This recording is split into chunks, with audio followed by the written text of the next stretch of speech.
This is Kansas Roadman coming at you again with another reaction.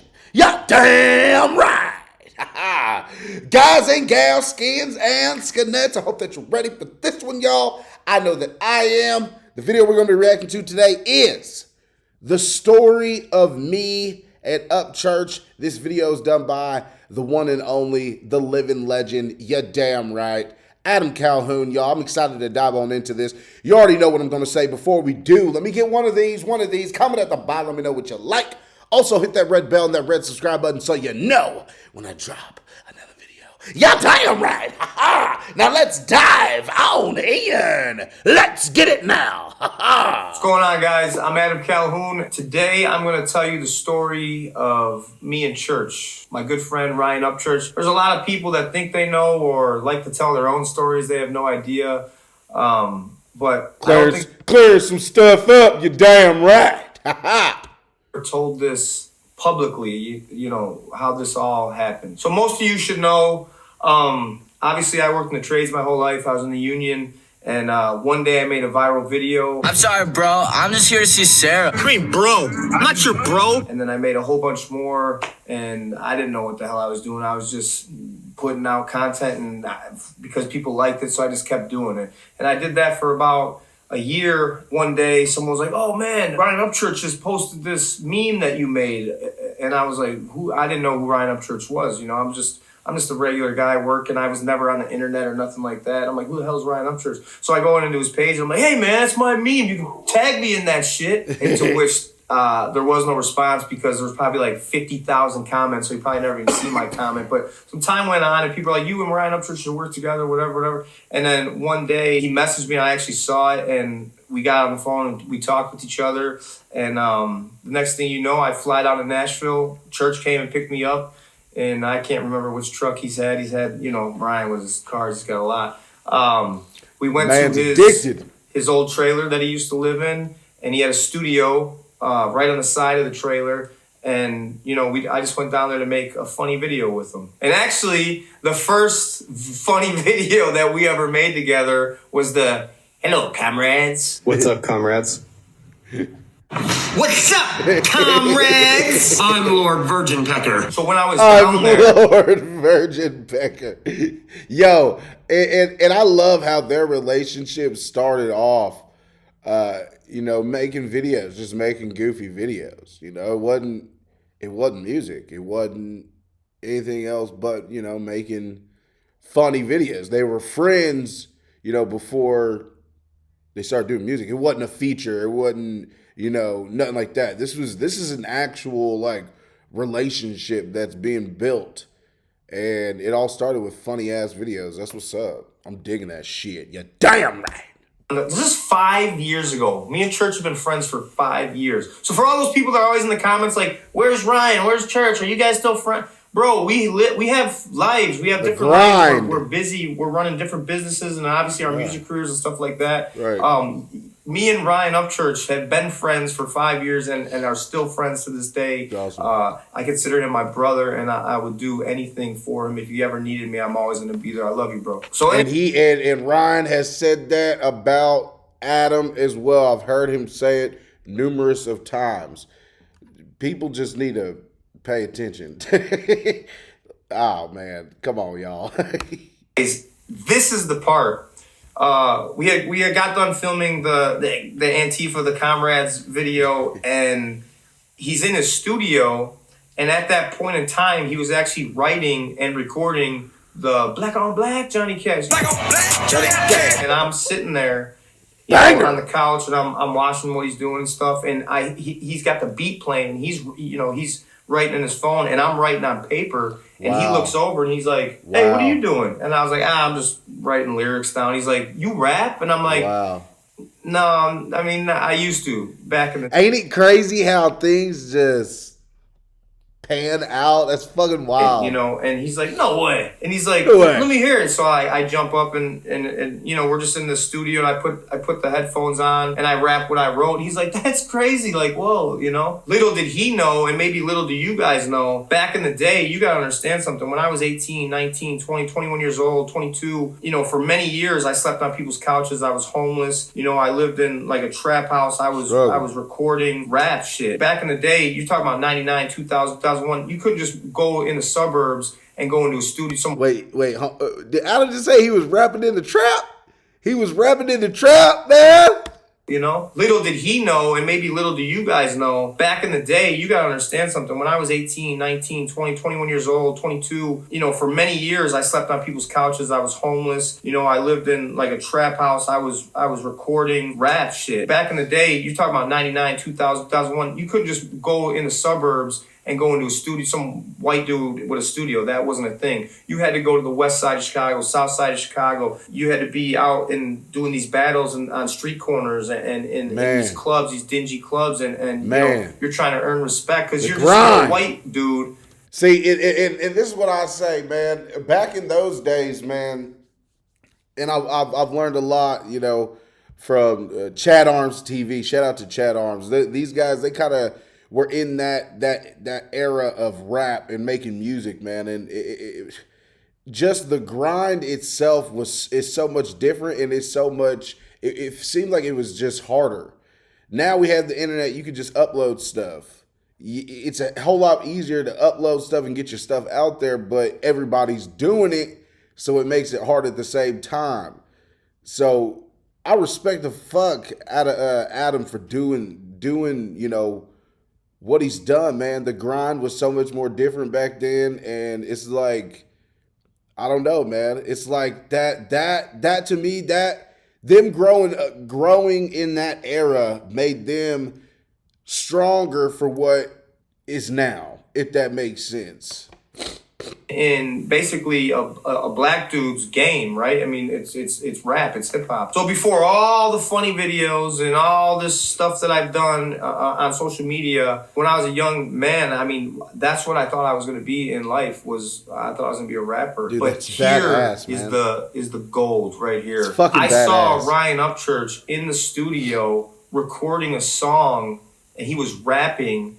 And he was rapping about like some white boy shit. He didn't need acceptance from like the black culture. He was able to just to rap about some white shit. Do you guys understand what I'm saying? Like, yeah, my totally. whole life, I had to get acceptance from the urban community, and I see this white dude in a trailer in the middle of nowhere, Tennessee, rapping about just some shit that, like, I'm like, wait, you're telling me that white boys can just rap about some shit that we do and people are listening to this? Yeah, damn right. Let's go, sign me up. You know what I mean? Let's go, sign me up. Fuck yeah, I love his attitude, man. I go home and I think about this, and I'm like, this is, let me see, you know, because I'm a rapper, I can do this. So, you know, I wrote some songs, and I showed, you know, one of the guys, and they're like, dude, you got to put this out. I held off for a little bit. Anyways, me and Ryan still remain friends, and I went back to Tennessee, and we did the video that went crazy, and everybody loves the Whoa Vicky, a straightener, or a straightener, a straightener, a straightener. And then I actually showed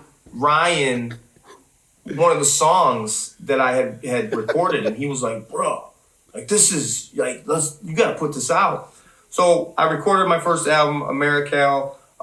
Church was on the first single, Die Tonight, and that song went crazy. Thank you to you guys, Banger! Church, you know, for showing up and doing the music video and everything like that. Damn. I mean, this was a massive video. I didn't know it at the time. It was a massive song. I didn't know it at the time, but you guys know what it is. I might die tonight, but if I do, I'ma be okay. Just think about this. I was a young man at 20 doing this shit. Fast forward 15, 16 years, and I see a young man, Ryan Upchurch, doing the shit that I loved, but I didn't have any love for it anymore, because it was like, that's never gonna happen. It's like Ryan. It's like Ryan was almost like that spark for him again.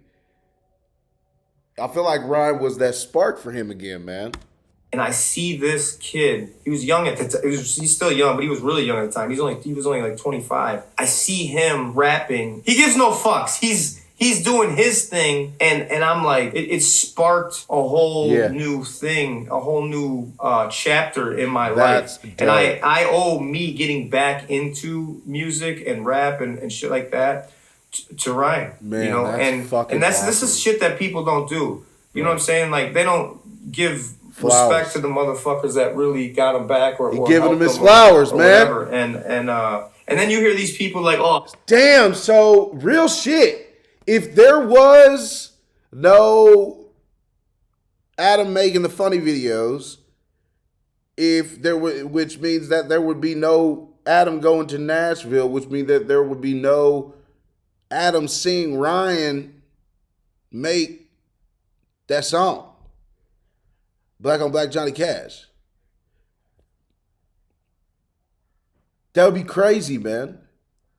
That would be good. That's crazy, man, to think that if that would have never went through, if that video would have never went viral, we would have never got any of Adam Calhoun's music.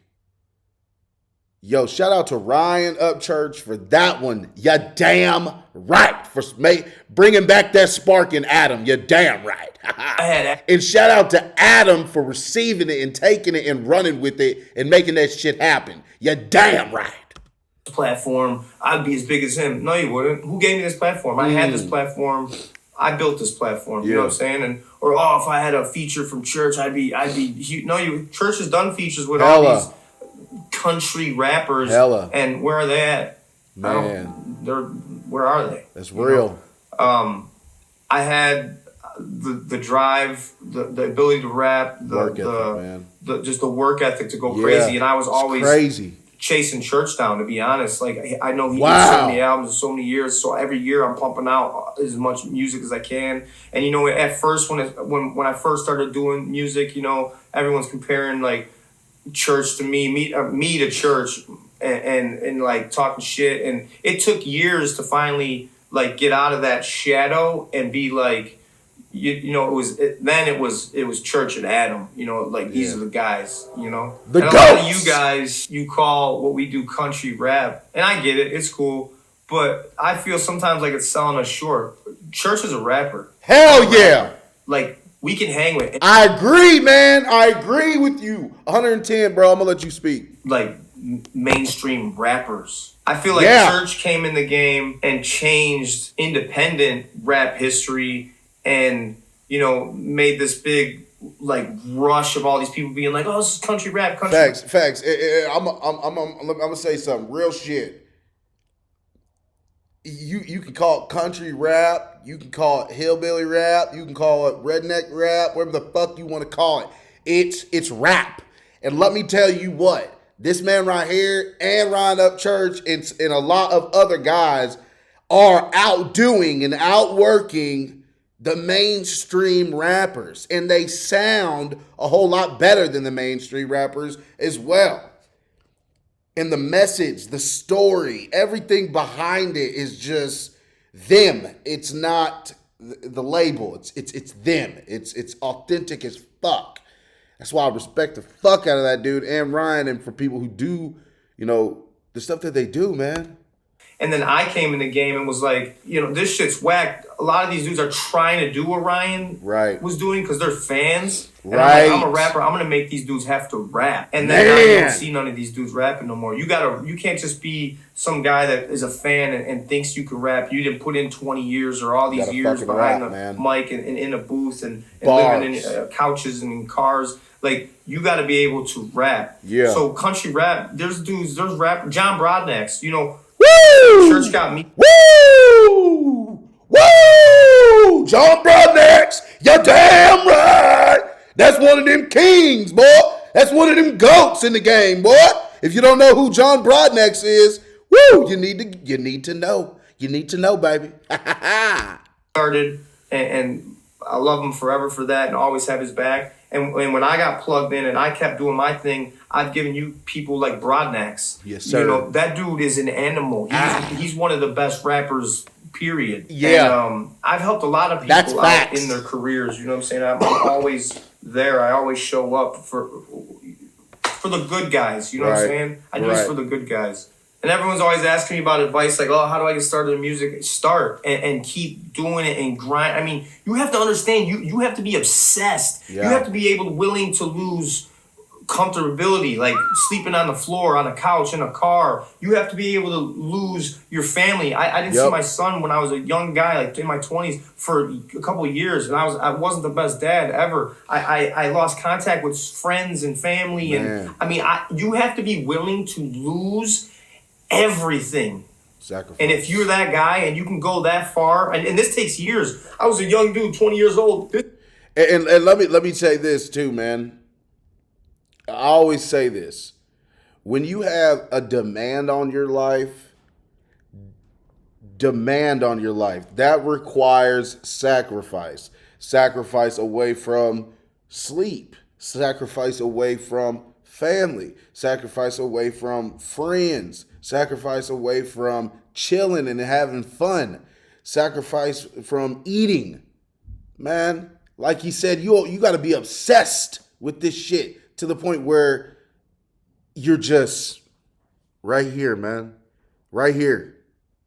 And that's why the pool is so big, but only so few survive and thrive and are consistent with it.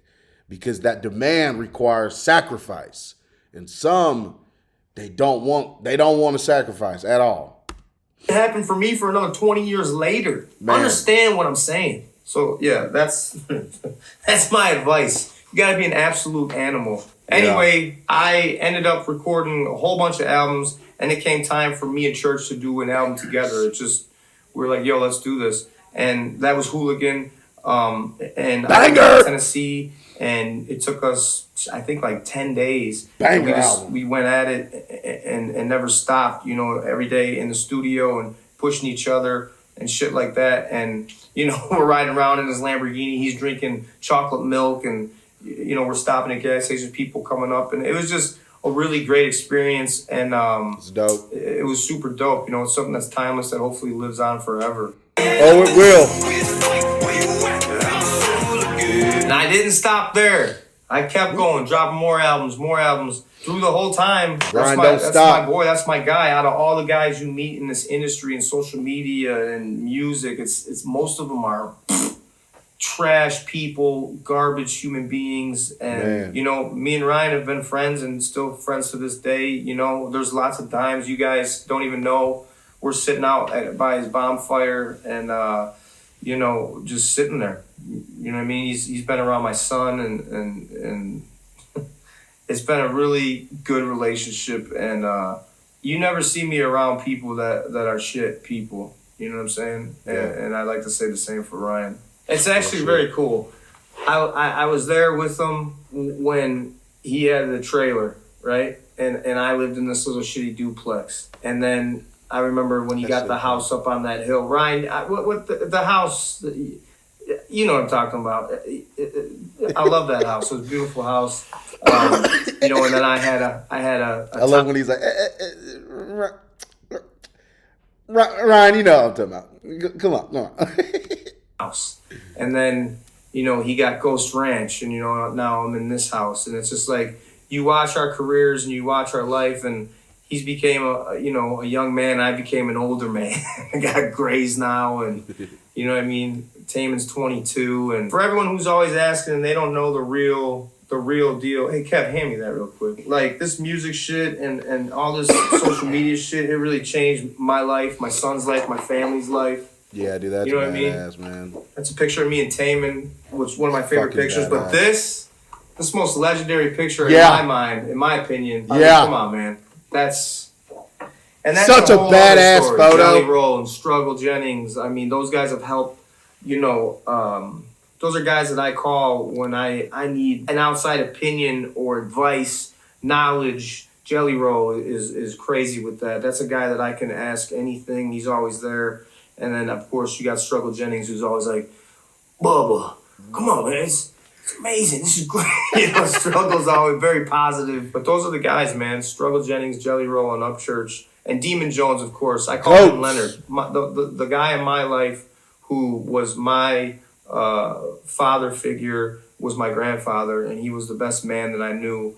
And actually, this is me and Demon Jones. I call him Leonard, and he'll actually answer to it. Like when we were on our tour 3 years ago or whatever, and we're in the venue, and I'm saying Demon, and he can't hear me because everyone's saying his name or my name. I'm like, hey, Leonard. He'll look across the room. That's a guy that's filled with knowledge. He's a good man. He's a family man. He's all about his kids. Shout out to Demon Jones. What I'm telling you guys right now is shit that's behind the scenes that you never see. Obviously, I can't tell you everything. I can only tell you, a lot of questions are always asked and stuff like that. But when I came in and started until now, where it is now, the guys that I've mentioned have grown this independent scene and this. You guys call it country rap, and that's cool. I'm not going to argue with you about it, but we've grown that scene to where it is today, and I'm just grateful to be a part of it. And those are my friends, those are my brothers, and everyone's.